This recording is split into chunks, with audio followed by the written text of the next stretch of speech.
Le débat. Ça me passait effectivement. Il paraît que j'ai fait un 0 de trop. Un 0 de trop, Oui. exactement. 0,003, voilà, c'est ça. C'est repassé momentanément en positif après 3 ans en territoire négatif. C'est grave, docteur Nicolas Dose? Là, à ce niveau-là, c'est très symbolique. Mais enfin, c'est un symbole qui compte. Parce qu'effectivement, que vous soyez à moins 0,1 ou plus 0,1, du jour au lendemain, c'est la même chose. Mais c'est un taux de référence, le taux allemand. Puis c'était le dernier taux qui était en territoire négatif. Ah oui. Natixis, d'ailleurs, nous dit que ça va continuer. Il l'imagine à 0,48, 0,50 au mois de septembre, à l'automne prochain. Ah, quand même. Ça veut dire qu'on ne sera pas loin de 1, nous, en France. C'est Natixis qui estime. Après, fondamentalement, c'est une bonne nouvelle. C'est un signal de retour à la normale. Des taux négatifs, c'est anormal. Et puis ça veut dire que probablement la fin de Covid, comme tout le monde commence à y croire, et puis le risque et le temps pendant lequel on porte ce risque, on recommence à avoir un prix.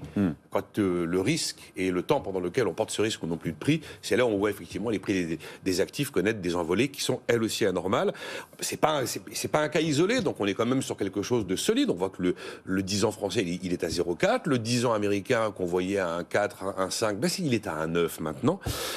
Troisième élément, la remontée des taux, c'est quand même une nouvelle donne pour les États européens. Je rappelle que les États de la zone euro doivent lever 1200 milliards d'euros de dette cette année, et la France est largement en tête de ces pays en termes de volume de dette à lever.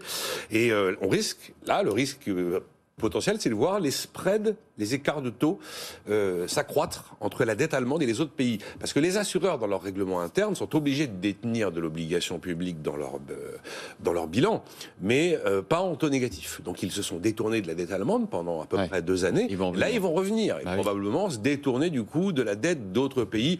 Ça ne va pas être un phénomène totalement massif, enfin, c'est quand même quelque chose qu'on va surveiller, parce que ça va de pair avec le retour de l'inflation, et ça met encore une fois, et on verra ce que dit Christine Lagarde, les banques centrales, devant des choix de politique monétaire, resserrés, pas resserrés.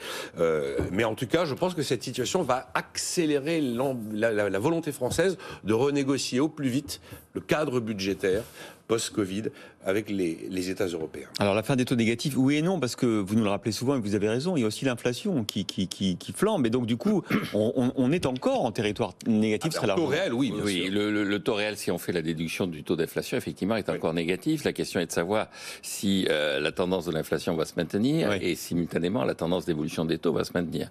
Alors, il y a une sorte d'unanimité de beaucoup d'intervenants sur les marchés et sur les prévisions économiques pour dire qu'on est dans une bosse d'inflation. Donc la Banque de France dit, le véritable enjeu, c'est jusqu'où ira la bosse et combien de temps va durer la bosse. Mais d'ailleurs, si vous regardez les prévisions qui ont été faites par Bercy sur le désendettement à venir, sur la capacité à réduire la dette, il table sur une croissance en nominal à partir de 2023 en France à 3%.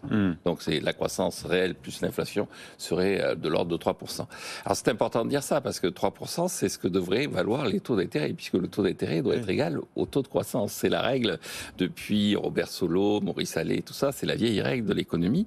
Et donc on est encore loin de tout ça. La conséquence c'est que il va y avoir trois éléments à jouer. C'est-à-dire le premier élément c'est l'évolution de la bourse et l'ensemble de l'épargne et du patrimoine qui n'est pas des obligations, parce que une partie de l'épargne va se tourner désormais vers les obligations, et donc ça va modifier le prix des autres actifs. La deuxième chose, c'est l'attitude des banques centrales, puisque on est dans ce cadre intellectuel défini par la Banque d'Angleterre, c'est-à-dire on remonte les taux, mais on garantit aux États que leur dette sera toujours soutenable, parce que elle sera rachetée par la Banque centrale. Concrètement, François Villeroy de Galhau a dit 1 point de taux sur 10 ans, c'est 39 milliards de plus de dépenses publiques.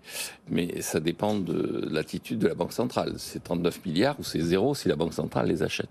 Et le dernier élément, c'est que quand on regarde le cadre budgétaire et tout ça, je crois que le débat, c'est sur l'évolution des dépenses. Tout un tas de pays disent, écoutez, la dette, le désendettement, tout ça, ça dépend de l'évolution des dépenses. Et la France fait partie des pays où la dépense publique est la plus élevée. Donc si vous avez des réformes à réclamer, c'est des réformes à mettre en œuvre chez vous en baissant la dépense. Merci Jean-Marc Daniel, Nicolas Dose.